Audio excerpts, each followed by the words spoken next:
Youth Congress സംസ്ഥാന അധ്യക്ഷൻ രാഹുൽ മാങ്കൂട്ടത്തിലിനെ ഒരു കാരണവശാലും പുറം ലോകം കാണിക്കില്ല എന്ന വാശിയിലാണ് ഇപ്പോൾ CPM. യാതൊരു മുന്നറിയിപ്പുമില്ലാതെയുള്ള അറസ്റ്റും ജാമ്യം ലഭിക്കുമെന്നായപ്പോൾ കൂടുതൽ കേസുകൾ രാഹുലിന്റെ മേൽ ആരോപിക്കപ്പെട്ടതുമെല്ലാം ഇതുമായി ബന്ധപ്പെട്ടുണ്ടായ നീക്കങ്ങൾ തന്നെയാണ്. ഇപ്പോഴിതാ പോലീസിനെ രാഹുൽ ആക്രമിച്ചുവെന്നും കസ്റ്റഡിയിൽ ആവശ്യമുണ്ടെന്നും ജാമ്യം നൽകരുതെന്നുമാണ് പ്രോസിക്യൂഷന്റെ വാദം. എന്നാൽ പോലീസാണ് രാഹുലിനെ ആക്രമിച്ചതെന്നായിരുന്നു അഭിഭാഷകന്റെ എതിർവാദം. സെക്രട്ടേറിയറ്റ് മാർച്ചിനിടെ പോലീസിനെ ആക്രമിച്ചുവെന്ന കേസിലാണ് വാദം പൂർത്തിയായത്. നേരത്തെ സർക്കാരിനെതിരായ സമരത്തിൽ രാഹുൽ മാങ്കൂട്ടത്തിന് 2 കേസുകളിൽ ജാമ്യം കിട്ടിയിരുന്നു. കന്റോൺമെന്റ് പോലീസ് സ്റ്റേഷനിൽ ഒരേ സംഭവത്തിലെടുത്ത 3 കേസിൽ 2ലാണ് കഴിഞ്ഞ ദിവസം ജുഡീഷ്യൽ മജിസ്ട്രേറ്റ് കോടതി ജാമ്യം നൽകിയത്. പ്രതിപക്ഷ നേതാവ് VD സതീശൻ അടക്കമുള്ളവർ പ്രതിയായ 3ാമത്തെ കേസിലെ ജാമ്യ ഹർജിയാണ് പ്രിൻസിപ്പൽ സെഷൻസ് കോടതി പരിഗണിച്ചത്.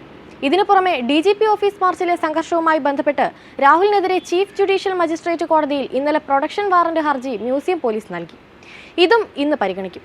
തിരുവനന്തപുരം DCC ഓഫീസ് സംഘർഷവുമായി ബന്ധപ്പെട്ട് ഇതുവരെ രാഹുലിനെ പ്രതിയാക്കിയിട്ടില്ല. എന്നാൽ പിങ്ക് പോലീസുകാരുടെ കയ്യിൽ നിന്ന് പരാതി വാങ്ങി പ്രതിയാക്കാനാണ് ഉന്നതരുടെ നിർദ്ദേശം.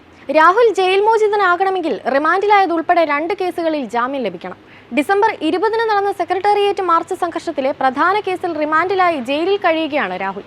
ഈ മാർച്ചിൽ പോലീസ് ഉദ്യോഗസ്ഥന്റെ കൈ ഒടിഞ്ഞതിനും 2 പോലീസ് വാഹനങ്ങൾ തകർത്തതിനും വെവ്വേറെ കേസെടുത്തതാണ് ഒരേ സംഭവത്തിൽ 3 കേസാകാൻ കാരണം. സെക്രട്ടേറിയറ്റ് മാർച്ചിലെ സംഘർഷങ്ങളുമായി ബന്ധപ്പെട്ട് രാഹുലിനെ കഴിഞ്ഞ ചൊവ്വാഴ്ച പുലർച്ചെ അടൂരിലെ വീട്ടിൽ നിന്നാണ് അപ്രതീക്ഷിതമായി പോലീസ് അറസ്റ്റ് ചെയ്തത്.